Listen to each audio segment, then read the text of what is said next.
ومن أحسن قولا ممن دعا إلى الله. بسم اللہ الرحمن الرحیم. السلام علیکم ورحمۃ اللہ وبرکاتہ. پیارے دوستوں اور عزیز بہنوں، میں ہوں یوسف ملک اور آپ دیکھ رہے ہیں دعوت جنت کا راستہ. دوستوں، آگے بڑھنے سے پہلے آپ سے گزارش ہے کہ ہماری ویڈیوز کو زیادہ سے زیادہ شیئر کریں، اور اگر ابھی تک آپ نے ہمارے چینل کو سبسکرائب نہیں کیا تو اس کو سبسکرائب ضرور کر لیں اور کمنٹس باکس میں اپنی رائے کا اظہار کریں.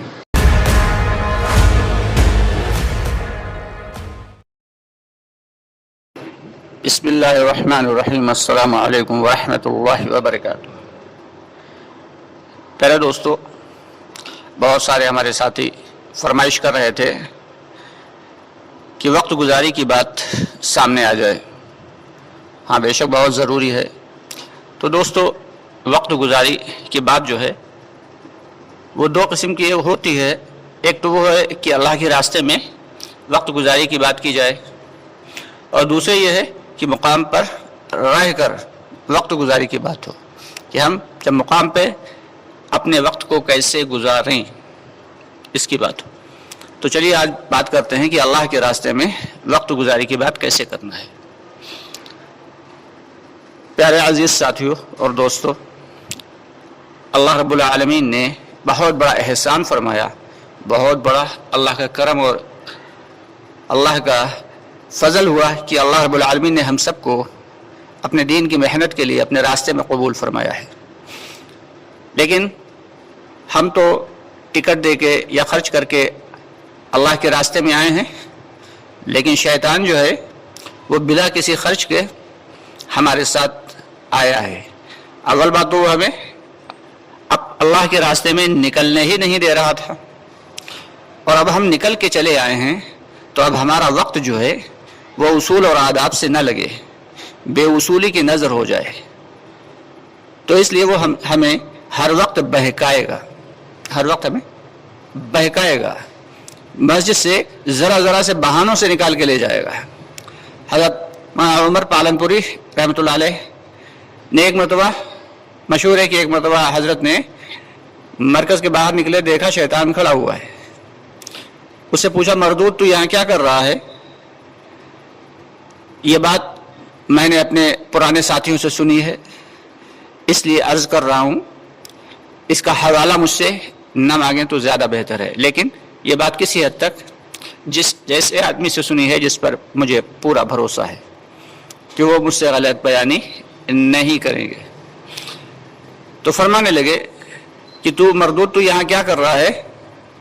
تو اس نے کہا کہ میں یہاں سے کوشش کرتا ہوں لوگوں کو بہانے بہانے سے بلا کے اور باہر لے جا کے مارکیٹ پہ ٹہلاتا ہوں. یعنی جب ہم اللہ کے راستے میں آئیں گے تو وہ ہمیں مسجد کے ماحول سے دور کرنا چاہے گا، امیر کی فرما برداری سے دور کرنا چاہے گا، ساتھیوں کی خدمت گزاری سے دور کرنا چاہے گا. تب ہماری ذمہ داری یہ ہے کہ اپنے وقت کو صحیح اصول اور آداب کے ساتھ اور صحیح ماحول میں لگائیں. صحیح ماحول کیا ہے؟ کہ جو مسجد کا ماحول ہے وہ فرشتوں کا ماحول ہے، فرشتوں کی صفت ماننا ہے. تو اس لیے ہمیں اپنا وقت فرشتوں کی صحبت میں رہ کے، یعنی مسجد کے ماحول میں جب لگائیں گے تو ہمارے اندر بھی ماننے کی صفت آئے گی، پھر ہم امیر کی ماننے والے بنیں گے، پھر ہم حضور پاک صلی اللہ علیہ وسلم کی ماننے والے بنیں گے. اور فرماتے ہیں جس نے رسول کی مانی اس نے اللہ کی مانی، پھر ہم اللہ کی ماننے والے بنیں گے. آج ہر آدمی منوانا چاہتا ہے دوستو، ہر آدمی منوانا چاہتا ہے، ماننے کی کسی کے اندر صلاحیت نہیں. تو اس دعوت کی محنت سے چاہا جا رہا ہے کہ ہم سب ماننے والے بن جائیں، اللہ کے حکموں کو ماننے والے بن جائیں، نبی کے طریقوں پر پورا کھرا اترنے والے بن جائیں، اپنے ذمہ داروں کی، اپنے امیر کی تابعداری کے ساتھ وقت لگائیں، فکروں کے ساتھ وقت لگائیں. کہ جو جان اور مال وقت خرچ کر کے آپ آئے ہیں اللہ کے راستے میں، اور یہاں پہ آئے، کھائیں پکائیں اور نکل جائیں، جیسے آئے تھے ویسے ہی پہنچ گئے. کہاں گئے تھے؟ کہیں نہیں. کیا لے کے آئے؟ کچھ نہیں. تو اس سے بہتر ہے کہ جو وقت لگایا ہے، چاہے وہ سہ روزہ ہی کیوں نہ ہو، چاہے وہ اللہ کے راستے کے 40 دن ہی کیوں نہ ہو، چاہے 4 ماہ کیوں نہ ہو، اپنے وقت کو بہت ہی فکر مندی کے ساتھ دوستوں لگانا ہے. یہ جو آپ اللہ کے راستے میں آئے ہیں تو یہ اللہ کے فکر اللہ کی توفیق سے آئے ہیں اور اپنی فکر سے آئے ہیں. نہ جانے کتنے لوگوں نے آپ کے لیے دعائیں کی ہوں گی, نہ جانے کتنے لوگوں نے آپ کے لیے راتوں میں آنسو بہائے ہوں گے, نہ جانے کتنے لوگوں نے آپ کی تشکیل کی ہوگی, نہ جانے کتنے لوگوں نے آپ پہ محنت کی ہوگی, تب جا کے آپ اللہ کے راستے میں نکلے ہیں. اور جب آپ نکل کے آئے ہیں تو آپ اندازہ لگائیں کہ اگر جیسے آئے تھے ویسے ہی چلے گئے تو یہ کتنے افسوس کی بات ہوگی, ہے نا بھائی. تو اس لیے کوشش یہ کرنا ہے کہ جب نکل کے چلے ہی آئے ہیں تو اب اپنا وقت ہم اصول اور آداب کے ساتھ لگائیں, اپنا وقت ہم قیمتی بنائیں کہ ایک ایک لمحہ جو ہے وہ قیمتی ہے. حدیث میں آتا ہے اس کا مفہوم ہے کہ اللہ کے راستے میں ایک صبح یا ایک شام کا نکل جانا دنیا و ما فیہا سے بہتر ہے. یعنی دنیا اور دنیا میں جو کچھ ہے سب کچھ اگر اللہ کے راستے میں خرچ کر دیا جائے اس سے بھی زیادہ افضل یہ ہے کہ کوئی شخص اللہ کے راستے میں ایک صبح یا ایک شام نکل جائے. اور آپ اللہ کے راستے میں کتنی صبح اور کتنی شامیں گزار رہے ہیں, آپ کا مقام کیا ہوگا اللہ کے ہاں. لیکن تبھی ہوگا جب اصول اور آداب کے ساتھ وقت لگا رہے ہوں, اپنے اعمال کی قدر کر رہے ہوں. اللہ رب العالمین نے جو یہ وقت دیا ہے, یعنی نماز کی پابندی ہو رہی ہو, جماعت کی نماز کی پابندی ہو رہی ہو, تکبیر اولیٰ کی پابندی ہو رہی ہو, اگر اللہ کے راستے میں نکل کر بھی ہمیں تہجد نہ ملے تو اس سے زیادہ افسوس کی بات کیا ہو سکتی ہے. کہتے ہیں کہ جو شخص اللہ کے راستے میں تہجد کی پابندی کرتا ہے تب جا کے مقام پہ آ کے اس کو فجر کی پابندی کرنے کی جو ہے توفیق ملتی ہے.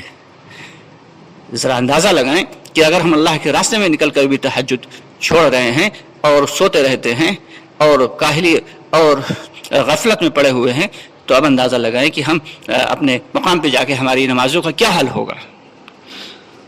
تو دوستو بڑے ہی فکر کی بات ہے. الحمدللہ اللہ نے آپ لوگوں کو قبول کیا ہے, آپ لوگوں کی خوش قسمتی ہے.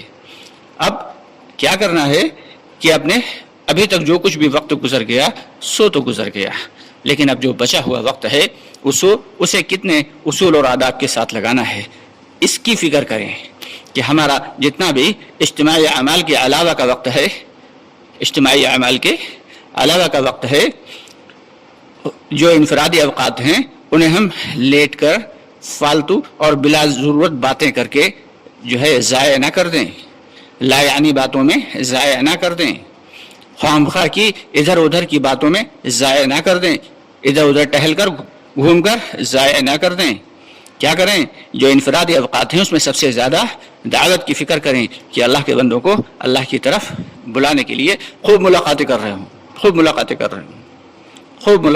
ہوں بھائیوں سے, اور اس کے بعد جو وقت بچے اس کو عبادت میں لگا رہے ہوں کہ نماز کے علاوہ نفلوں کی پابندی کر رہے ہوں, قرآن پاک کی تلاوت کی پابندی کر رہے ہوں, تسبیحات کی پابندی ہو رہی ہو, مسنون دعائیں یاد کی جا رہی ہوں, نماز کو سیکھا جا رہا ہو کہ اللہ کے راستے میں نکل کر بھی اگر الحمد شریف اور تحیات اور صورتیں صحیح نہیں ہوئیں, نماز کے ارکان اور نماز کے اذکار صحیح نہیں ہوئے تو پھر بھلا اب گھر کے مصروفیت بھرے ماحول میں کیسے صحیح ہوں گے.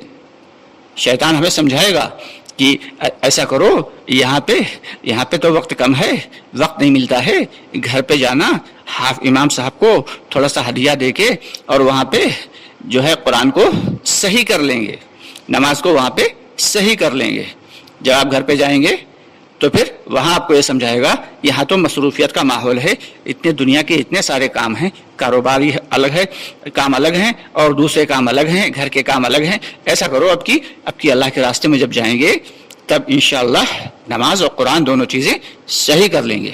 اور جب پھر آپ اللہ کے راستے میں جائیں گے تو پھر وہ آپ سے یہی سمجھائے گا کہ اب کی جب گھر پہ جائیں گے تو امام صاحب کو لگا لیں گے, حافظ صاحب کو لگا لیں گے, کل ملا کے وہ اسی طریقے سے آپ کو سمجھاتا رہے گا. اگر اس وقت آپ نے ہمت کر لی اور کوشش کر لی تو اللہ کے راستے میں ہی آپ کی نماز بھی صحیح ہو جائے گی اور کسی حد تک قرآن بھی صحیح ہو جائے گا, ارکان و اذکار بھی صحیح ہو جائیں گے, تھوڑے بہت مسائل بھی معلوم ہو جائیں گے. تو اس لیے فکر کرنا ہے دوستو, اللہ کے راستے میں جو نکل کر آئے ہیں اسی میں فکر کرنا ہے, یہ اللہ کے راستے میں نکالا ہی اس لیے جاتا ہے کہ ہمارے اندر فکر پیدا ہو جائے, ہمارا جب مذاکرے میں بیٹھتے ہیں تب کیا ہے، ایکس رے ہوتا ہے اور پتہ چل جاتا ہے کہ ہماری نماز کتنی اچھی ہے اور ہماری سورہ فاتحہ کتنی بہتر ہے اور ہماری قرآن کتنا بہتر ہے، اتحیات یاد بھی ہے یا نہیں، یا اگر یاد ہے تو کیسی یاد ہے، اور ماشاءاللہ وطر میں اگر کھڑا کر دیا جائے تو وطر کی جو دعا ہے تو اچھے اچھوں کو دوستوں نہیں آتی. سینکڑوں مرتبہ مذاکرے میں بیٹھے ہیں لیکن دعائے قنوت اچھوں کو نہیں آتی، جنہیں یاد ہے ان کی بھی بالکل صحیح نہیں. تو بڑا فکر کی بات ہے، آپ موقع ملا ہے آپ کو، اس موقع کو جو ہے کاسٹ کریے، اسے جو ہے بھنا لیجئے، اس کا فائدہ اٹھائیے. اللہ رب العالمین نے یہ جو وقت دیا ہے اس کی قدر کیجئے. اس کی قدر کریں گے تو آئندہ کے لیے آپ کو پھر اللہ کے راستے میں نکلنے کا موقع ملے گا، پھر سیکھنے کا موقع ملے گا، پھر ایمان بنانے کی محنت کرنے کا موقع ملے گا. اصل چیز تو دعوت دے کر اپنے ایمان کو بنانا ہے اور اس راستے میں نکل کر اپنی نیتوں کو بہت صحیح رکھنا ہے. ہم کسی کو حاجی نمازی بنانے نہیں آئے ہیں، ہم تو اپنے ایمان کی محنت کرنے آئے ہیں. اب اس کے ضمن میں ہم اپنی نماز کو بھی صحیح کر لیں گے. اصل کیا ہے؟ اصل ہے ایمان کو بنانا، اصل ہے ایمان کو بنانا. اب ضمن میں اپنی نماز بھی، اپنا قرآن بھی اور دیگر جو ضروری چیزیں ہیں، جو مسائل ہیں، ان کو بھی سیکھ لیں گے. اس طریقے سے دوستو ہمیں فکر کرنا ہے، کریں گے سب لوگ انشاءاللہ جی. اور جو بھی وقت بچا ہے، ایک لمحہ اللہ کے راستے کا ایک لمحہ قیمتی ہے. ایک لمحے کو کشید کرنا ہے، ایک لمحے کو کشید کرنا ہے، نچوڑ لینا ہے، چھوڑنا نہیں ہے. جو ہے شیطان کی مکر و فریب میں نہیں آنا ہے. دنیا کی باتیں تو بعد میں بھی ہو جائیں گی، لایعانی باتیں جو ہیں ان سے بہت زیادہ پرہیز کرنا ہے. اللہ کے راستے میں نکل کر جتنا 2.5 گھنٹے بیٹھے اگر تعلیم میں اور ایمان بنا، اور تھوڑی سی دیر تعلیم مکمل ہوئی، تھوڑی سی دیر جا کے وضو خانے میں بیٹھ کے ادھر ادھر کی 4-6-10 منٹ لایعانی باتیں کر لیں تو جتنا بنا نہیں تھا اس سے زیادہ ایمان کا نقصان ہو گیا. تو بہت ہی فکر کرنے کی ضرورت ہے. ہر آدمی اپنے اپنے اندر فکر رکھے اور ایک دوسرے کو فکر دلاتا بھی رہے، وقتاً فوقتاً ایک دوسرے کو فکر دلاتا بھی رہے. اس طریقے سے جب ہم اپنا وقت لگائیں گے تو اللہ کی ذات سے امید ہے کہ اللہ تعالی ہمیں آئندہ کے لیے بھی انشاءاللہ تعالی مزید جو ہے اپنے راستے کے لیے قبول فرمائیں گے. کریں گے سب لوگ انشاءاللہ. اس طریقے سے ساتھیوں کو بیچ میں جو اللہ کے راستے میں نکل کر بیچ میں ہر دوسرے تیسرے دن جو ہے وقت گزاری کی بات ساتھیوں کے سامنے آتی رہے. جب ساتھیوں کے سامنے وقت گزاری کی بات آئے گی تو ساتھی پھر نئے جذبے کے ساتھ اور نئے ولولے کے ساتھ اپنے وقت کو جو ہے قیمتی بنانے کی فکر کریں گے. آپ سے گزارش ہے کہ ایک ہمارا دوسرا چینل بھی ہے جس میں مسائل کے اعتبار سے ویڈیوز اپلوڈ کی جاتی ہیں، قدرت کے راز، جو اسی چینل کے ڈسکرپشن میں اس کا قدرت کے راز کا بھی لنک دے دیا گیا ہے. آپ وہاں جا کے مسائل کے اعتبار سے اور اللہ کی قدرت کے بارے میں بھی بہت ساری چیزیں جان سکتے ہیں. آپ سے گزارش ہے کہ اگر ابھی تک آپ نے ہمارے چینل کو سبسکرائب نہیں کیا تو اس کو سبسکرائب کر لیں اور بیل آئیکن کا بٹن دبا کر جو ہے ہر ہمارے نوٹیفیکیشن اگر بٹن دبا دیں گے تو ہمارے ہر ویڈیو کا نوٹیفیکیشن آپ تک پہنچتا رہے گا اور ہمارا جو ہے ہر ویڈیو آپ آسانی کے ساتھ دیکھ سکیں گے. اگر ویڈیو پسند آئے تو اس کو لائک کر دیا کریں، ساتھ ہی ساتھ کمنٹ باکس میں اپنی رائے کا اظہار بھی کر دیا کریں. آپ کو ہماری ویڈیوز کیسی لگتی ہے اس کے بارے میں بتا دیا کریں. ہمارے حق میں اور تمام امت مسلمہ کے حق میں خوب دعائیں کریں. اتنی زیادہ دعائیں کریں کہ اللہ رب العالمین اب بالآخر قبول فرما ہی لے، کہ امت کے حال پہ بھی اللہ تعالیٰ رحم فرما دے اور ہم سب کے بھی حال پہ رحم فرما دے اور مرتے دم تک سہولت اور عافیت کے ساتھ دعوت کی محنت، دین کی محنت کرنے کی توفیق عطا فرمائے. انشاءاللہ تعالی بہت جلد اگلے ویڈیو میں پھر ملاقات ہوگی. تب تک کے لیے اجازت چاہیں گے. السلام علیکم ورحمۃ اللہ وبرکاتہ. فی امان اللہ.